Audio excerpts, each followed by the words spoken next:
सर्व ताईंना माझा नमस्कार। माझे नाव मीनाक्षी भागवत मुंडे, राहणार लिंबोटा, पोस्ट पांगरी, तालुका परळी वैजनाथ, जिल्हा बीड। माझ्या गटाचे नाव पांडुरंग महिला स्वयंसहायता समूह आहे। माझ्या ग्रामसंघाचे नाव स्वराज्य महिला ग्रामसंघ आहे। आदर्श हिरकणी महिला प्रभाग संघामध्ये मी CLF मॅनेजर म्हणून कार्यरत आहे। या आपल्या उमेद अभियानामध्ये 3/4/2016 मध्ये माझा गट स्थापन झाला। पण या गटामध्ये येण्याच्या अगोदर माझी स्थिती कशी होती, मी 2004 मध्ये माझ्या आई वडिलांनी माझं लग्न केलं। माझं शिक्षण पूर्ण न झाल्यामुळं मला कुठल्याही क्षेत्रामध्ये घुसता येईना। माझ्या घरच्यांनी मला साथ दिली, त्यामुळं मी माझं ग्रॅज्युएशन पूर्ण केलेलं आहे। ग्रॅज्युएशन पूर्ण केल्यानंतर आता काय करायचं, आपल्याला तर उद्योग करायला आपल्याकडे आर्थिक बाब कमी आहे, घरची पण परिस्थिती व्यवस्थित नाही, मग आपण करणार काय। त्यासाठी आपल्याकडं उमेदच्या ज्यावेळेस आपल्या वर्धिनी ताई आल्या, त्यांनी मला या गटामध्ये सामील केलं। गटामध्ये झाल्यानंतर मला BKचं पद दिलं। त्यानंतर 1 वर्षामध्ये आपल्याला जिल्ह्यामध्ये वर्धिनी राऊंडचे पेपर आहेत किंवा आपल्याला परीक्षा आहे, त्याच्यामध्ये आपल्याला फॉर्म भरून सिलेक्शन करायचे अशी आम्हाला जाहिरात आली। त्याच्यामध्ये मी फॉर्म भरला, त्याच्यामध्ये माझं सिलेक्शन पण झालं। मी सर आपला बीड जिल्हा असेल, छत्रपती संभाजीनगर असेल, या दोन्ही जिल्ह्यामध्ये 43 फेरी केलेल्या आहेत। या फेरी करताना एक फेरी आमची 45 दिवसाची, म्हणजे एका गावामध्ये आम्हाला 15 दिवस काम करायचं होतं। प्रत्येक महिलांपर्यंत जाणं, त्या महिलांना गटाची माहिती देणं, गट स्थापन करणं, त्यांना SBK1 प्रशिक्षण देणं, हे काम आम्ही केलं। हे काम करत असताना माझ्या घरची परिस्थिती थोडीफार माझी पण मदत व्हायला लागली। या आर्थिक वर्षामध्ये जे आपण काम करतोय त्याच्यामधून किती नफा मिळतोय, तर मला सर आपल्याला सांगावंसं वाटतं की वर्धिनी राऊंडमध्ये मला 1 लाखाचं म्हणजे माझं वर्षाचं मार्जिन होत होतं। आणि त्याच्यानंतर या वर्धिनी फेरीमध्येच मला असं कळालं की तालुक्याच्या टीमनी सांगितलं की आपल्याला CLF मॅनेजरचं पद निघालेलं आहे। तर या पदासाठी मी राऊंडहून येऊन पदाची परीक्षा दिली आणि मी बीड जिल्ह्यामध्ये आदर्श हिरकणी महिला प्रभाग संघासाठी CLF मॅनेजर म्हणून कार्यरत आहे आणि त्या ठिकाणी माझी निवड झाली। पण निवड झाल्यानंतर माझी आर्थिक उन्नती जी आहे ती अत्यंत चांगल्या पद्धतीने चालू झाली आणि खऱ्या अर्थाने मी लखपती दिदी होण्यासाठी या उमेदचे खरोखरच धन्यवाद मानते। आणि उमेद ही एक अशी भरारी आहे की जीवन जगण्याचं सर्वात चांगलं जर साधन आपल्याला असेल तर उमेद आहे। उमेद हे जीवन आहे, उमेद ही साक्षरता आहे। धन्यवाद। CRF मिळाला, PM मिळाला आणि आता 24 लाखाची मला आईल मिळाला करता फाईल मला तयार झालेली आहे। मला बँकेचं कर्ज मिळालं। दरवर्षी मी बँकेचं 5 लाख रुपये मला कर्ज मिळतं। दरवर्षी मी 2016 पासून मी पापडाची मिशन, शेवाळीची मिशन, हळदीची मिशन, मसालाची मिशन, अशा माझ्याकडे 10 मिशन आहेत। वृद्धाश्रम आश्रमामध्ये हे माझा उद्योग चालत आहे. माझ्या उद्योगाचं नाव जीवन ज्योती उद्योगाचं नाव आहे. तर मला मार्गदर्शन करणारे जिल्ह्याचे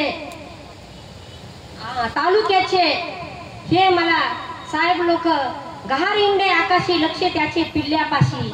माझ्या वृद्धाश्रम आश्रमाकड निराधार महिला असल्यामुळं मला एवढं उद्योगाची भरारी भरपूर मला मिळत आहे. मी 20 गावामध्ये लखुपती दिदी केलेले आहेत. तर माझी प्रत्येक लखुपती दिदी उद्योग करायलेली राहत आहे की खरोखरच हाती उद्योगाचे साधन मुखी राम नामाचे चिंतन हाची मार्ग आहे थोर. उद्योग हे जगण्याकरता नव हे आपल्याला एकूण मेघाला स्वतःच्या पायावर उभे करता उद्योग केला पाहिजे. आपण जीवन जगलं पाहिजे नाही, आपण जगून दुसऱ्याला जगविलं पाहिजे. आणि खरोखरच आपण उमेदच्या माध्यमातून आपण बचत केली पाहिजे आहे. कमीने नाही ती श्रीमंती, बचत केली ती संपत्ती, येणेच होईल जीवन उन्नती. आपल्या ह्या उमेदनं एवढी जीवनाची उमेदी मिळाली आहे. आज ह्या पिढी मॅडम आज आपल्या उमेद करता हे आपले तालुक्याचे लोक जिल्ह्याचे लोक आज आपल्या करता कसा पर्वत कसा उचलायलेले कृष्णानं उचललेला तसा हे उचलायलेले आहेत. आज आपल्या अज्ञान महिला करता ते आज एका महिन्यापासून ह्या 2 वर्षाने मी बघते आपला आज बीड जिल्हा एवढा स्तरीवर आहे. मुंबईला मी 15 दिवस सरसला होते तर सरसचं उद्घाटन माझ्या हातानच केलेलं घे भरारी मधून. तर आज या बीड जिल्ह्यामध्ये माझ्या महिला एवढ्या उत्सुकता आहेत. उघडा तिचे डोळे पाहू द्या तिला जगाकडे पाहणारे हे माझे कर्मचारी. आज माझ्या पिढी मॅडम ह्या पदावर असल्यामुळे आम्हाला खूप मला तर भरारी मिळाली आहे. आज मला कशाने भरारी मिळाली आहे की माझा उद्योग एवढा आज अमेरिकेला माझा माल जातोय. धन पावडर, मिरची पावडर, मसाला. आज वाशीला माझा दर महिन्याला 2 टन माल जातोय. खारवडी, मिरची, मसाला. पुन्हा कुर्ल्याला जातोय. वर्ध्याचे साहेब आपल्या बचत गटामध्ये काम करणार आहेत. महिन्याला 5 किलो मसाला माझा कुरेरनं माझा ते मसाला नेत आहेत. तर खरोखरच माझी महिला अशी उद्योजका झाली पाहिजे. कच्चा माल मातीच्या भावे पक्का होता चौपटीने जावे असे राष्ट्रसंत तुकडोजी महाराज म्हणतात. त्यानं 1968ला ग्रामगीता त्याने केली त्यावेळेसच या बचत गटाचा उद्योग केलेला आद्या घेतलेला आहे. खरोखरच माझ्या महिला अशा उद्योजका झाल्या पाहिजे. आणि मला 10 लाख रुपयाचा पुरस्कार मला काय सांगाल ताई, आज आपण गुळ उद्योग चालू केलेला आहे. याच्या माध्यमातून मार्केटमध्ये याची मागणी कशी आहे आणि आपण कधीपासून सुरू केला? माझा नमस्कार. माझं नाव लक्ष्मी नारायण डिसले, राहणार केसापुरी, तालुका माजलगाव, जिल्हा बीड. माझ्या गटाचे नाव नैसर्गिक शेती. गुळ उद्योग आमचा 7 वर्षापासून चालू आहे. आणि हे नॅचरल असल्यामुळं जे की कोरोनाच्या काळात आपण गुळवेल काढा करून पित होतो तसं ह्या आम्ही गुळवेल ह्या याच्यामध्ये गुळामध्ये टाकलेला आहे.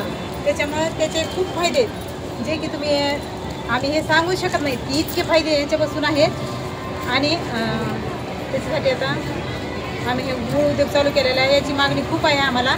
ते आता सध्या आम्हाला कमी पडते. हा गुळ तुमचा कुठं विक्री केला जातो? विक्री आमचा म्हणजे गावामध्ये पण चालतो, माजलगावमध्ये. आणि आम्ही प्रत्येक याच्यामध्ये पण भाग घेतला, स्टॉल लावलेले ते बचत गटामधून. आणि बचत गटामधून आम्हाला याचा फायदा पण झालेला आहे. आम्हाला याच्यासाठी लोन पण मिळालेलं आहे 4 लाखाचं. उमेद पूर्ण तुम्हाला ह्या व्यवसायाला काय अर्थसहाय्य आम्हाला 4 लाख रुपये मिळाले आहे. आणि सर्व गटाच्या महिला सर्व हा गुळ उद्योगच करतात. या गुळाच्या व्यवसायातून आपल्या गटाला किती वार्षिक उत्पन्न याच्यातून मिळतं? वार्षिक उत्पन्न आपण समाधानी आहात का? हो सर, समाधानी. धन्यवाद. काय सांगाल मॅडम, आज आपण हे फळ भाज्याचे उत्पादन करण्यासाठी इथं तुम्ही आपण स्टॉल लावलेला आहे. तर याच्या माध्यमातून तुम्ही याचं कसं प्रोडक्ट तयार करता किंवा शेतकऱ्यांना काय सांगाल, काय सल्ला देता आला याविषयी? शेतकरी आम्ही सांगितलं ऑर्गॅनिक, तर शेतकरी जास्त करून असं म्हणजे विश्वास ठेवत नाहीत. पण ऑर्गॅनिक हेल्थसाठी चांगलं आहे म्हणून आम्ही स्वतः त्यांच्या शेतामध्ये जाऊन बनवतात ते. आणि ह्याच्यामध्ये 21 प्रकारच्या भाज्या उगवतात ते.